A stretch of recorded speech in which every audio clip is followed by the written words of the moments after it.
Ассаламу алейкум.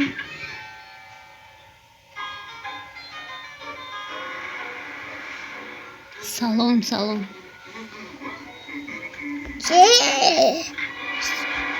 Ассаламу алейкум, тамошобинони азиз. Это немного странно. Осторожнее, мистер Опасность! Доктор Тобокс у тебя за спиной! Это всего лишь комикс. Они нас не Салом. слышат.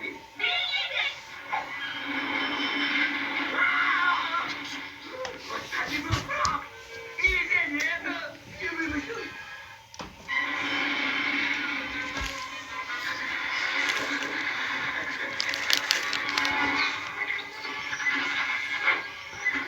Фрагмент, твой выход.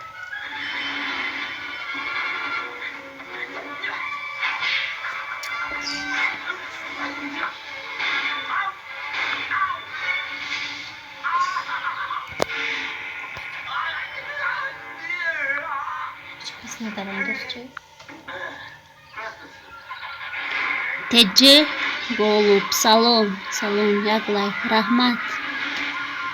Рахмати калом. Кулоб, теджи кулоб, рахмат. Созин.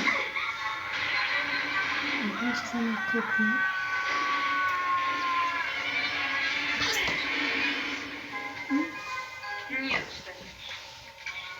Это же набережная. Теджи салом, ге. Shalom. теджи кулоб, мешавад шумо соз. Соз, рахмат. Худиш мочхе.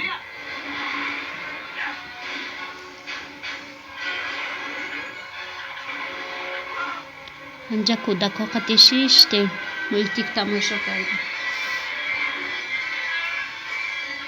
آمینه بونو بهت سلام گیر. السلام. Shalom.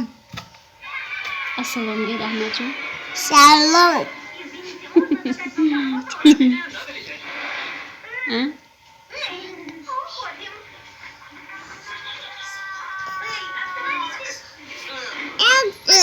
Shalom тамошобини азиз. آمینه بونو من سلام گفتستی. تیجی کلو. Он забрал карту памяти. Ой, извините. های کارتون سوز کجا دا کار میکنی؟ Стёлка героя Салахан. И мы. دا کجایش و تیجی کلو؟ Теперь немного соли туда. Что случилось? Выглядишь... Что с твоей рукой? У Фреда косой лучеобразный перелом. Но это все из-за невезения! الو تیجی کلو. Минимум. دا کجا کار میکنی؟ Потом книжный шкаф, а потом я чуть не попал под трамвай. Ого, мне очень жаль. Это было вчера, малыш, а сегодня еще хуже. С этим невезением надо что-то делать. Я говорил, ты был прав. Не следовало шутить с силами невезения. با تاجیکم تری براتا سلام دوگان. سلام دوگانا جان. سلام. شامدین. Всего один рекламный ролик. Не переключайтесь. Москва да метро ба Кузьминки Сядика да тече колоб навистин. Ха шавари мана Москва да метро фили ба кор мекуна. Флебекер шофёр кор мекунан торт мекушонан. Чтобы нейтрализовать невезение, нужно то, что приносит удачу. Вроде монет. Три брата чихе дугона чо карда гаштин. Она лежит орлом вверх. Поднимай! Я с тобой! Видеои нав напартофтин дига. Это ужасные деньги. Но это ведь к удаче. Да, только это не слишком гигиенично. Главное в том, что мне снова везет. ما حال همه روز ایفرکونیا یاد گرفتم. یک سهر در آمدم با یک عذابی بازی گفتم کنی در آن میشه و یا نه. Но теперь твою радость. Ведь смотреть кино — это сладость. Ау. Dam. Этот сюжет очень важен для Меган. И мне не хочется ее отговаривать. Но, с другой стороны, нельзя, чтобы она узнала, кто мы. کودکای من مولتیک دیده Что استن. ты думаешь о Меган? Меган здесь. Что? О, нет. Три брата Шмози да куҷои?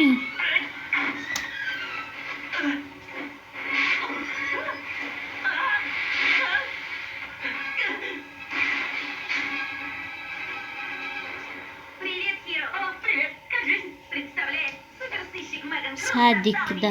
Садикда кор мекунӣ? О, класс. ҳоли моям Москва рафтанӣ тиҷи куло Как-нибудь картинка размыта. яке Ты во не мог бы мехӯрем. её улучшить? Это очень помогло бы суперсыщику Меган Кросс. Пожалуйста. Что, если я поклянусь больше никогда не говорить о себе в третьем лице суперсыщик Меган Кросс? Да? Ладно. Но это долгий процесс. ман чанд сол Москва будам омадам Эмексом. ҳаминҷо ҳоли гаштем.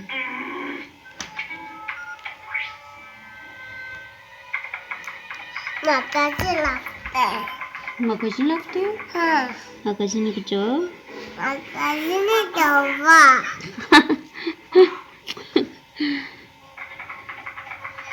Это что? Что там? Что? Боюсь, лучше уже не сделать. Извини, Меган. Что ж, спасибо, что попробовал. Я пойду домой. секуни агон шер монда мешава боша.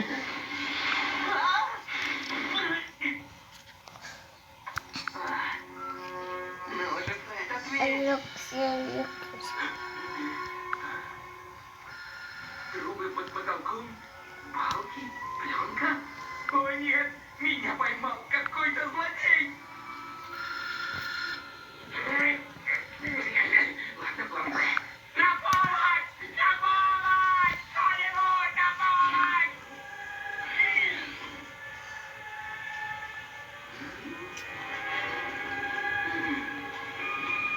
Мини-бар! Мини-бар! Я так рад тебя видеть! Можешь меня отвязать? Я могу. Спасибо, друг. Но я не буду этого делать. Ты мой пленник. Инициирую злодейский смех. М, Ты меня сюда притащил. Это я устроил все твои несчастные случаи. В кавычках, само собой.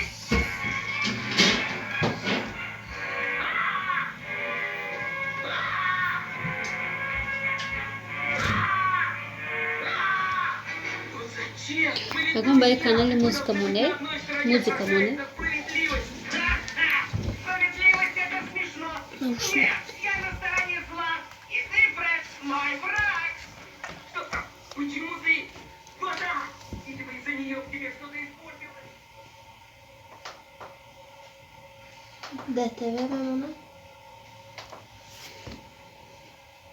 Павлов, не?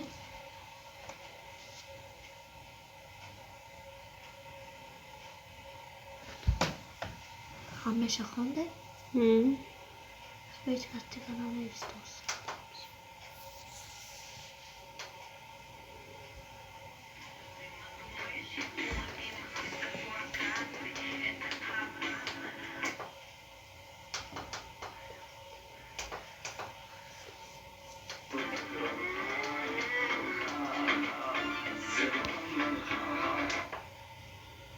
أهل بيتي يكفلونه لكم وهم له ناصحون فرددناه إلى أمه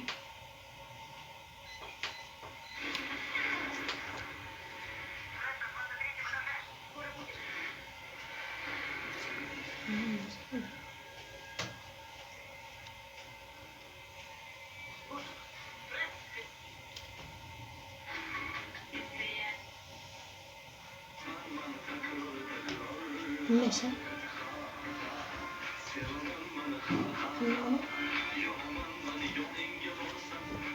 балон кун.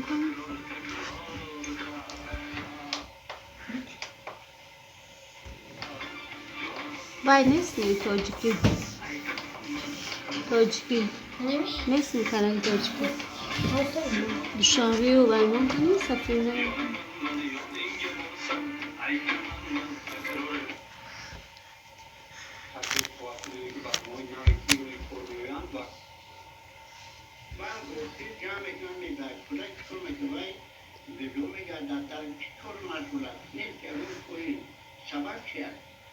پدر و مادر مسئولیتش رو کم پیش می‌کنه. اگر که باید مستحکم میکرد هم کتابی و شعر بلیتو ادبیات کتابی بیرون از جمهوریت هم سخن کردن درباره اضافه احترام نسل نو است.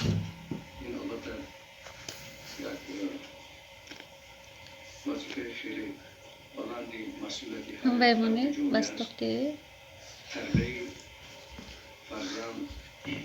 فرزند در روی اضافه احترامی کلانسوان این وظیفه پیش از Acı.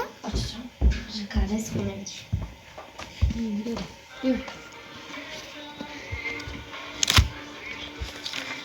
لطیفه میخونیم امروز دخترها.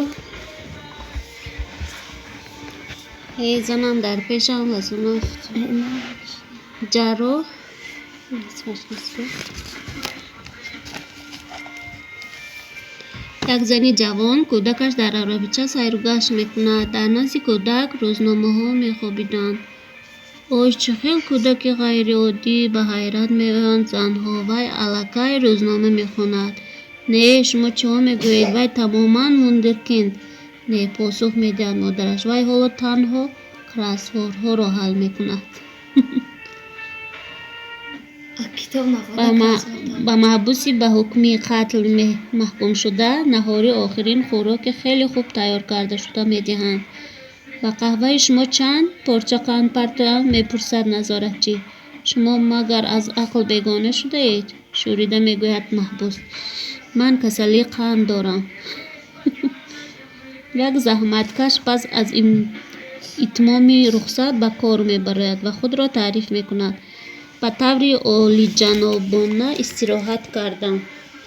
از افتش به لب بحر به جنوب رفتید؟ میپرسد همکاران. آفتاب خوردید؟ نه، به جنوب زوجه‌ام و مادر عروسم رفتند. من در خانه استراحت کردم.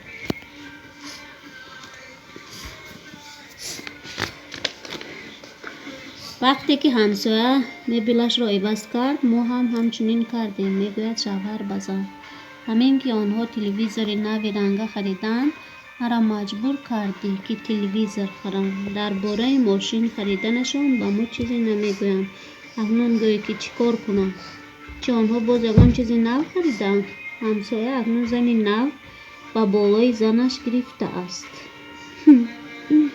مای سفید با کمپیرش جوانیشان را یادآوری میکنند.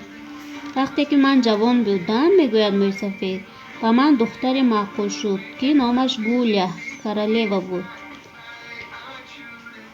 کی میداند تقدیرش چه خیلی انجامیده باشد. تو چه میگویی پیرکی؟ دیوانه که نشده ای؟ همان دختر من بودم. تو 60 ساله هستی مای سفید ابله. به جای آن که یگان زن 50 ساله خاکسار گیری، دختر 18 ساله رو گرفتنی شده ای. آخر این خودکشی میباشه. تو بسیار چیزها را میفهمی. پیچین کرد مای سفید. بهترش از خنجر تیزی نیکل درمانده شده نو مردن خوب است نسبت به برای کنی زنگ زده کهنه. 2 نفر دوستان بخوردن. یکی به دیگری مراجعت کرده میگوید میبینی آن تریزا را؟ بله، سال گذشته من هر روز به آنجا هزارها بوسه های هوایی میفرستادم، اما امسال هر ها $500. خوشبختی چه خیلی نااستوار است. مرد از سواری خدمتی برمیگردد. به دهلیز در آمده آه زنش را از حجره خواب میشنود و آنجا رفته میبیند که زنش رو خورده. و تو چی شد؟ دلم خروج است. طلب به یاری تجلی زنگ زد. عزیزم، در نزد تو من اینقدر قرض دارم. خیر نه، لشو تنها به من اقلا یگان تا کلاه بخیر. قرض زن شوهر را به من شوهر به خواهر مست میشنش. پسرچه خردسال از باباش میپرسد شما بابا در بیشه زندگی میکنید؟ برای چی تو این خیلی میگویی بچم؟ برای آن که وقتی که شما در صحن حولی پیدا شدید پدرم گفت. باز این کنده پیر آمد.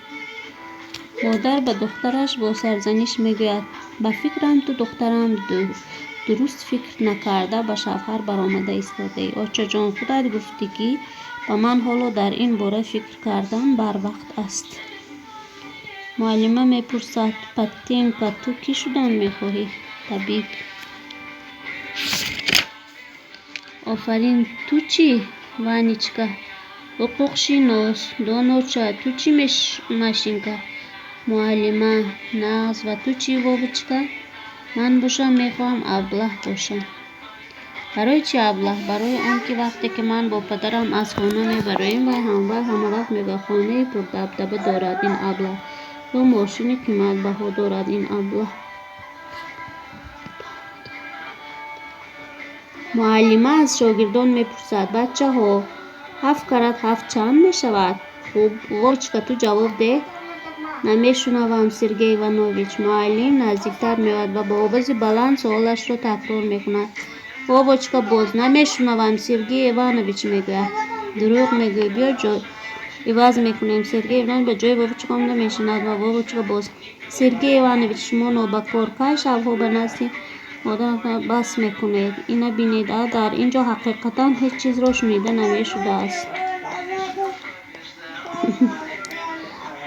درس رفته ایستاده است. معلمه میگوید دینیس رانندگیت رو بیدار کن. برای چی من؟ با قهر میپرسد دینیس. وی را که شما خواباندید. معلمه از شاگردان میپرسد بچه ها گویید که مادری کی چی کار میکند؟ مادری من دوزنده. از آن من حساب دان. مادری من کاتبه. مادری من باشه. معلمه شرم داشت خود را گم کرد و بعد وابچکا را به نزد دیرکتور فرستاد. بعد از چند وقت وابچه برمیگرد. حیرت وابچه دیرکتور چی گفت؟ همه کس با نرم و همه‌اش در کاری گفت و به من یک کاغذ پیچ کنفت با لذت داده سراغه ما را نوشته گرفت. گفت وابچه. معلمه بچه ها کدام آفت ها را میدانید؟ آتش، هوا، عرق. میگوید وابچکا. برای چه عرق میپرسد معلمه؟ برای آنکه وقتی که پدرم به عرق نوشی سر میکند مادرم میگوید که پدرت در درون آفت خود گرفتار است. معلمه بچه ها امروز ما موضوع فعل را میآموزیم. فعل سرودن را تصویر کنید. وابچکا مثال اگر تو سرود خوانی چی میگویی؟ من می سرایم. اگر خواهرت سراید چی؟ دمت را گیر میگویم.